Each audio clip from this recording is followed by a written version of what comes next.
Assalamualaikum warahmatullahi wabarakatuh. Perkenalkan, saya Vira Kurnia, NIM 21053015, Program Studi Pendidikan Ekonomi Universitas Negeri Padang. Pada video pembelajaran kali ini, saya akan membahas materi mengenai fungsi pengendalian. Video pembelajaran ini diajukan untuk memenuhi tugas pra-UAS mata kuliah pengantar manajemen dengan dosen pengampu Ibu Nita Sofia SPD MPDE. Nah, ada 4 pokok pembahasan yang ada dalam materi fungsi pengendalian ini. Di antaranya, yang pertama ada definisi pengendalian, yang kedua tipe-tipe dalam pengendalian, yang ketiga ada tahapan dalam proses pengendalian, yang keempat ada metode dalam melakukan pengendalian. Nah, langsung saja yang pertama yaitu definisi pengendalian. Ada beberapa pengertian definisi pengendalian di sini yang saya ambil. Yang pertama yaitu ada proses mengarahkan kegiatan yang menggunakan berbagai sumber ekonomis agar sesuai dengan rencana sehingga tujuan organisasi dapat tercapai. Nah, dalam pengendalian organisasi ini, manusia merupakan variabel paling penting yang harus diberikan pedoman, diarahkan, dan dimotivasi untuk mencapai tujuan. Adapun menurut para ahli, yaitu menurut Earl Armstrong, beliau mengatakan bahwa pengendalian adalah proses pengaturan berbagai faktor dalam suatu perusahaan agar pelaksanaan sesuai dengan ketetapan-ketetapan dalam rencana. Sedangkan menurut Harold Kuhn, pengendalian adalah pengukuran dan perbaikan terhadap pelaksanaan kerja bawahan agar rencana-rencana yang telah dibuat sebelumnya untuk mencapai tujuan-tujuan perusahaan ini dapat diselenggarakan dengan baik. Nah, pengendalian ini dilakukan dengan tujuan supaya apa yang telah direncanakan dapat dilaksanakan dengan baik, sehingga dapat mencapai target maupun tujuan yang ingin dicapai. Nah, dari beberapa pengertian tadi dapat kita simpulkan bahwa pengendalian atau controlling ini adalah proses 3M. Apa itu proses 3M? Mengawasi, membandingkan, dan mengoreksi kinerja ke arah sasaran atau tujuan tertentu. Selanjutnya, pokok pembahasan kedua, yaitu ada tipe-tipe dalam pengendalian. Ada 3 tipe dalam pengendalian. Yang pertama ada pengendalian pendahuluan, pengendalian concurrent, dan pengendalian umpan balik. Nah, yang pertama akan kita bahas yaitu pengendalian pendahuluan atau feed forward control. Feed forward ini adalah pengendalian yang dilakukan sebelum aktivitas kerja dilakukan. Jenis pengendalian yang paling diinginkan adalah jenis pengendalian pendahuluan ini karena ia dapat mencegah masalah karena pengendalian ini dilakukan sebelum aktivitas sebenarnya. Pengawasan ini didesain untuk mendeteksi penyimpangan dari standar tertentu dan memungkinkan perbaikan dilakukan sebelum seluruh tahap kegiatan tertentu diselesaikan. Pengendalian semacam ini memerlukan informasi yang akurat dan tepat waktu mengenai perubahan-perubahan dalam lingkungan untuk mencapai kemajuan tertentu. Nah, kunci dari pengendalian feed forward ini adalah mengambil tindakan manajerial sebelum terjadi masalah. Dengan begitu, masalah dapat dicegah dan bukan memperbaiki setelah timbul kerusakan. Nah, yang kedua yaitu ada tipe pengendalian concurrent atau pengendalian yes or no. Pengendalian ini adalah pengendalian yang dilakukan ketika aktivitas kerja sedang berlangsung. Bentuk yang paling dikenal dari concurrent ini adalah supervise langsung. Istilah lainnya adalah manajemen by walking around atau MBWA, yaitu keberadaan manajer di daerah kerja berinteraksi langsung dengan para karyawan. Semua manajer dapat mengambil manfaat dari pengendalian concurrent ini karena pengendalian ini membantu mereka memperbaiki kesalahan sebelum lebih memakan banyak biaya. Tipe yang ketiga yaitu ada tipe pengendalian umpan balik atau feedback control.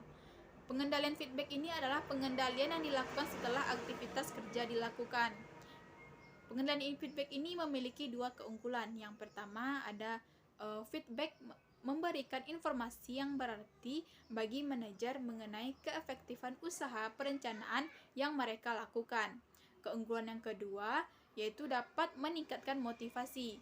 Orang-orang ini mengetahui bagaimana kinerja mereka dan feedback mereka memberikan informasi tersebut. Dengan mengevaluasi hasil-hasil yang telah terjadi, penyimpangan kemudian ditentukan dan kemudian penyebab-penyebab tersebut dapat digunakan untuk perencanaan di masa mendatang untuk kegiatan serupa. Pembahasan ketiga, yaitu ada tahapan dalam proses pengendalian, yang mana ada 3 tahap juga nih. Tahap yang pertamanya ada pengukuran atau pengukur kinerja aktual.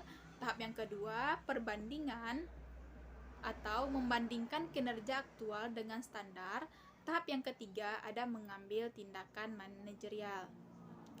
Nah, terlebih dahulu kita bahas dulu nih mengenai tahap yang pertamanya, pengukuran atau mengukur kinerja aktual atau yang sebenarnya.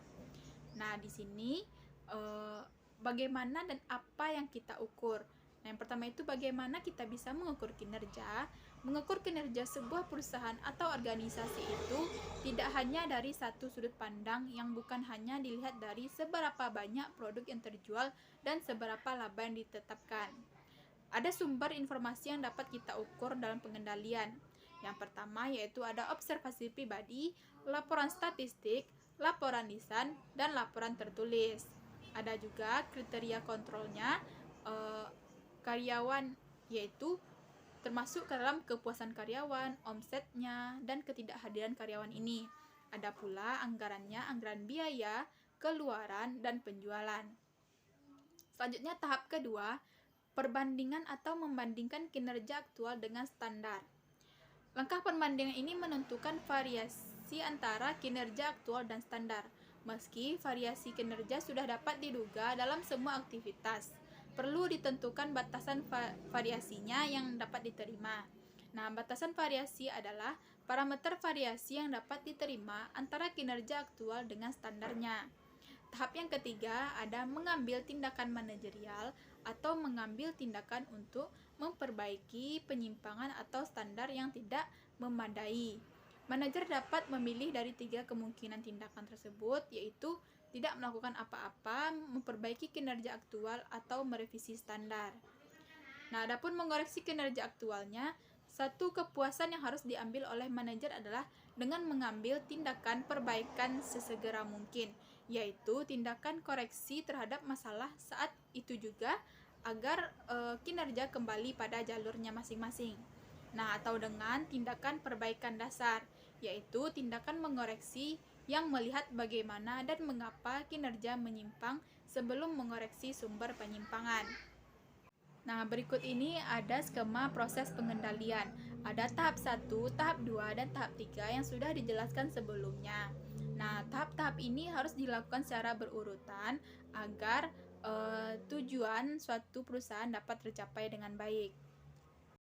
Berikutnya ada pokok pembahasan keempat, yaitu metode dalam melakukan pengendalian. Seorang manajer harus mempunyai berbagai cara untuk memastikan bahwa semua fungsi manajemen dilaksanakan dengan baik. Hal ini dapat diketahui melalui proses kontrol atau pengawasan. Nah, cara-cara pengendalian atau pengawasan ini dapat dilakukan dengan 2 cara. Yang pertama yaitu dengan cara pengendalian kuantitatif. Nah, pengendalian ini melibatkan angka-angka untuk menilai suatu prestasinya. Ada beberapa teknik-teknik yang dipakainya adalah teknik anggaran, teknik audit, teknik analisis break-even, analisis rasio, dan beberapa bagan dan teknik perencanaan seperti bagan Gantt, yaitu Gantt chart, ada PRT, ada program evaluasi and review teknik, dan CPM atau critical path method.